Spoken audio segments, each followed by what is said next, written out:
kapamilya.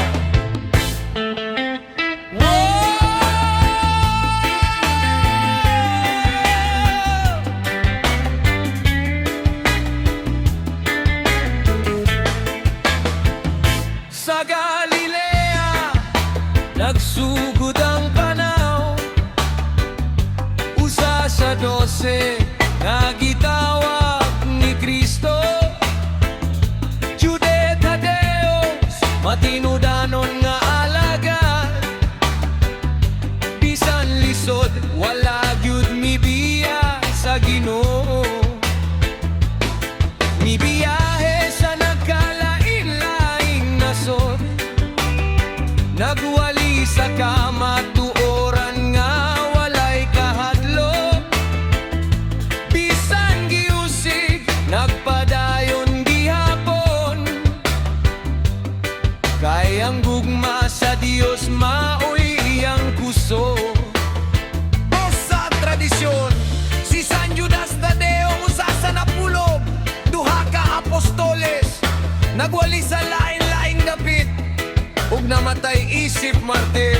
Kung ang tanan mo biya, ang paglaom dili mawala. Kay ang Ginoo nagkupot sa pamilya nga nagduo. Isa ka pamilya, usa ka pagto, nadhiusa sa gugma, nagikan kang Kristo. Saint Jude, ampo kami sa kalisod ug kasakit sa among kinabuhi. Sa kapamilya, walay biyanay, magkupot ta sa kamot, hangtod sa kahangturan. Paglaom sa matagadlaw, ang gugma sa Dios, dilig yun mapalong.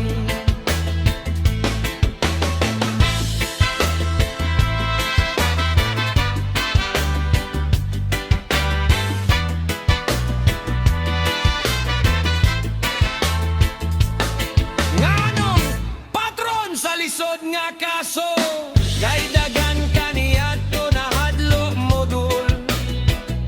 Tungod kay parehas ang ngalan ni Judas Iscariote, apan ang tinuod nga Jude, nagpabiling matinud-anon.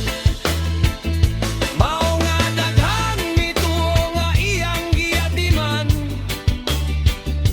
ang mga kaso nga daw wala na'y paglaom.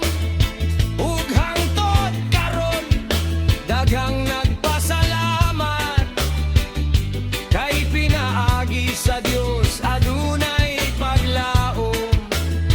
Dili importante kung dato o pobre, basta ang gugma maoy atong pundasyon.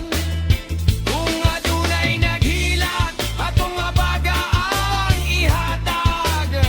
Kung adunay napandol, atong bangonon. Kaysa matag balay nga adunay pagtuo, nagpuyo ang kalinaw og panaghiusa. Isa ka pamilya, usa ka kasing-kasing, nagawit sa ngalan sa atong manluluwas. Saint Jude, giyahi kami, aron magmalikon ang among pagtuo sa bagyo sa kinabuhi.